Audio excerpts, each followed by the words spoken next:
As you are waking up on your Wednesday, it is a Weather Now alert day. Good morning and thank you for joining us. I'm Jared Eggleston. We're going to hand things straight over to meteorologist Alex Carter this morning, who I know you've been tracking these storms for a few days now. No doubt, right? We've been expecting heavy rain on Wednesday. Alex, thank you. Your time right now is 6:02, and developing this morning, a new chapter begins in Augusta. The city needed 6 votes to approve a new contract with ambulance provider Gold Cross, but only got 5. Now the company tells Fox 54 it plans to leave Richmond County for good. Now all of this comes after months of tense meetings and failed negotiations. Fox 54's Ansley Edwards has been tracking the story and has a look at how we got here and what this means for you.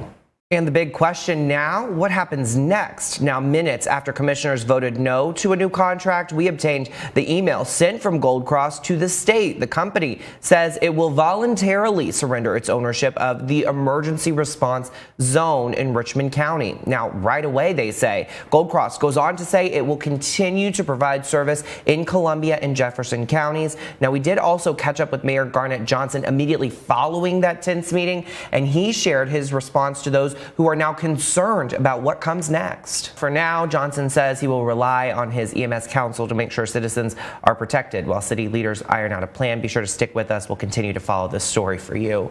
To Aiken now, where leaders hope a new partnership can help expand its downtown. Right now, the city plans to team up with the Savannah River National Laboratory to create a new workforce development center on Newberry Street. The project, which is funded with money from the 2020 plutonium settlement, aims to change the face of downtown with the help of local college students. The proposal earned a standing ovation in this week's State of the City address. You can give your feedback if you'd like to be heard at a public hearing that's coming up in just 2 weeks.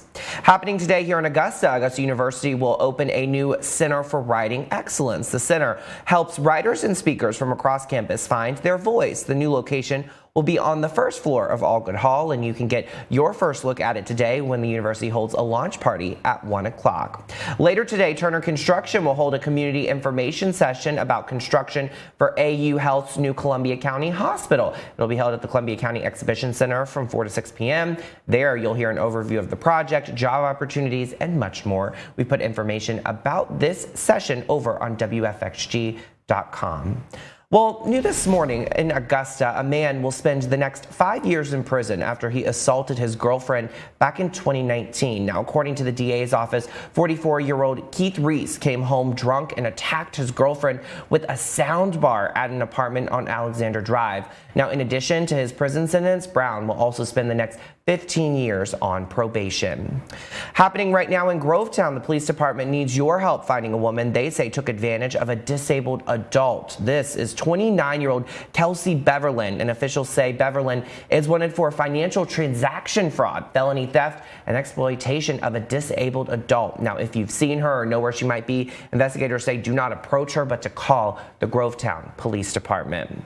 Well, for the first time, the University of Georgia is speaking out about the deadly crash which killed 2 people after the team's championship parade. In a statement, athletic director Josh Brooks says offensive lineman Devin Willock and staffer Chandler LaCroix were not on department business when the crash took place on January 15th. Now, Brooks said the university will cooperate with police and review all policies to determine if any changes need to be made. The crash also left offensive lineman Warren McClendon with minor injuries. A report investigating election interference will remain secret for now while a judge considers its release. A special grand jury looked into whether then President Trump and his allies broke the law back in 2020. A Fulton County Superior Court judge heard arguments from both sides. Prosecutors argued against immediately releasing the report, and from a group of media organizations who say the public deserves to know what happened. Now, the judge said he would consider their arguments before making a final decision. Well, happening today in Georgia, Governor Brian Kemp will deliver his State of the State address. First Lady Marty Kemp and members of both legislative chambers and guests from across the state will be in attendance. The address will start at 11 a.m. in Atlanta at the state capitol. In South Carolina, Governor Henry McMaster will take the stage for his State of the State address today as well. Now, during his speech, McMaster will discuss his priorities and goals for the upcoming legislative session. Well, new classified documents lead to new questions in Washington this morning, but this time they belong to former Vice President Mike Pence. Fox News correspondent Lauren Blanchard tracks what we know right now and what comes next for the former vice president.